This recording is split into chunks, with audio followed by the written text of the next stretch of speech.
Patuloy pa rin binabaybay ni Bagyong Jenny ang karagatan at kaninang alas 4 ay hulitong namataan sa layong 350 kilometers east of Basco, Batanes. Taglay pa rin nito yung lakas ng hangin na 165 kilometers per hour malapit sa sentro at bugso ng hangin na umaabot sa 205 kilometers per hour. Ito ay kumikilos pa kanluran, hilagang kanluran sa bilis na 15 kilometers per hour at ngayong araw ina-expect natin na makakaranas na ng mga malalakas na hangin maging ng mga malalakas na pag-ulan na dulot ni Bagyong Jenny itong area ng extreme northern Luzon maging ang ilang areas pa ng northern Luzon. Samantala, ang southwest monsoon o habagat naman ay umiiral pa rin dito sa southern Luzon, Visayas at Mindanao kung saan ngayong araw ay magdudulot din ito ng mga pag-ulan, lalong-lalo na yan dito sa may western section ng Luzon, maging sa western section ng Visayas. So pag-iingat po para sa ating mga kababayan sa banta ng mga pagbaha at pagguho ng lupa.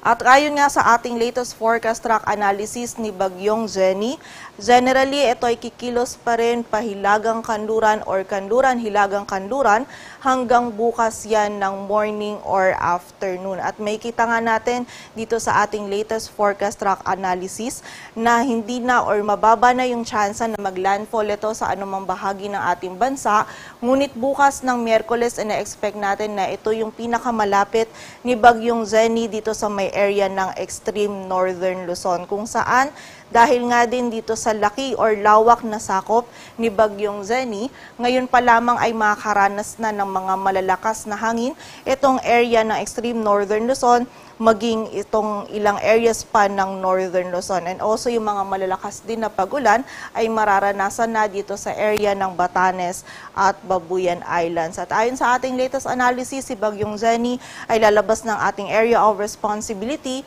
between Thursday morning or afternoon.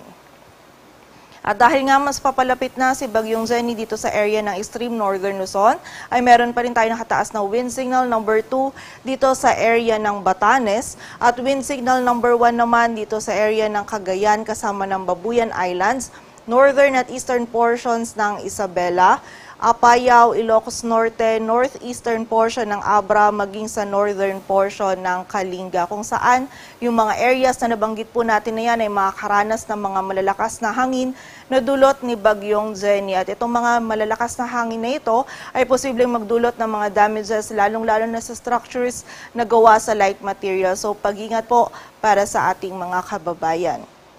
At para naman sa mga malalakas na pag-ulan na dulot ni Bagyong Jenny, ngayong araw ang Batanes at Babuyan Islands ay makakaranas na ng mga malalakas na pag-ulan. Samantala bukas naman ng Miyerkules ay mas malalakas na pag-ulan pa ang mararanasan dito sa area ng Batanes at meron pa rin tayong mga pag-ulan sa Babuyan Islands maging sa northern portion ng Ilocos Norte. So muli po, pag-iingat para sa ating mga kababayan sa banta ng mga pagbaha at pagguho ng lupa.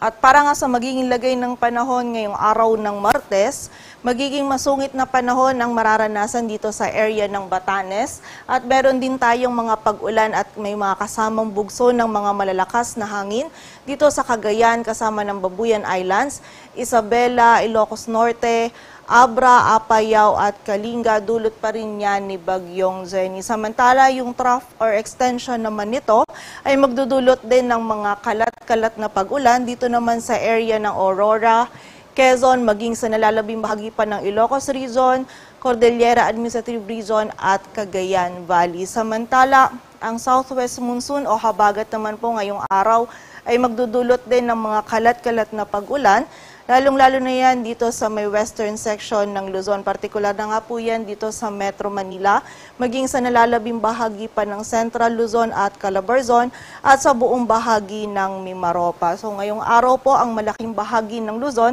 ay makakaranas ng mga pag-ulan. So muli po, pag-iingat para sa ating mga kababayan sa banta ng mga pagbaha at pagguho ng lupa.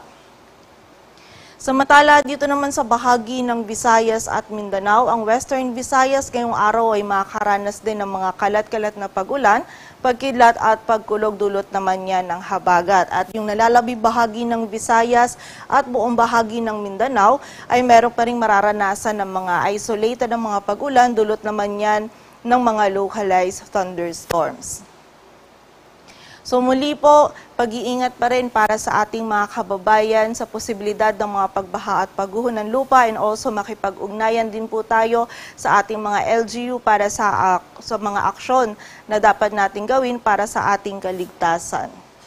At para naman sa mga malalakas na hangin or yung enhanced southwest monsoon natin, magdudulot naman ito ng bugso ng mga malalakas na hangin ngayong araw dito sa area ng Aurora, Bataan, Bulacan, Metro Manila, Calabarzon, Mimaropa, Bicol Region at Western Visayas. Samantala, bukas meron pa rin tayong mararanasan na bugso ng mga malalakas na hangin dito sa Metro Manila, Bataan, southern portion ng Aurora, Calabarzon, Romblon at yung malaking bahagi din ng Bicol Region. And by Thursday naman, patuloy pa ding makakaranas ng bugso ng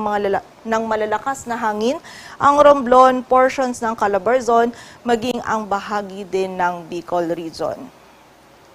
At sa kasalukuyan ay meron din po tayong nataas na gale warning sa mga dagat baybayin niya ng Batanes, Cagayan kasama ng Babuyan Islands, maging sa Isabela kung saan mapanganib po ang pagpalaot lalong-lalo na sa mga kababayan nating mga isda, pati na rin yung may mga maliliit na sasakyang pandagat. Patuloy po tayo mag-antabay sa updates na ipapalabas ng Pag-asa, and also ang ating mga regional offices ay nagpapalabas din ng mga thunderstorm advisories or mga heavy rainfall warnings ukol nga po sa mga pag-ulan na maaaring mag-persist sa ating lugar.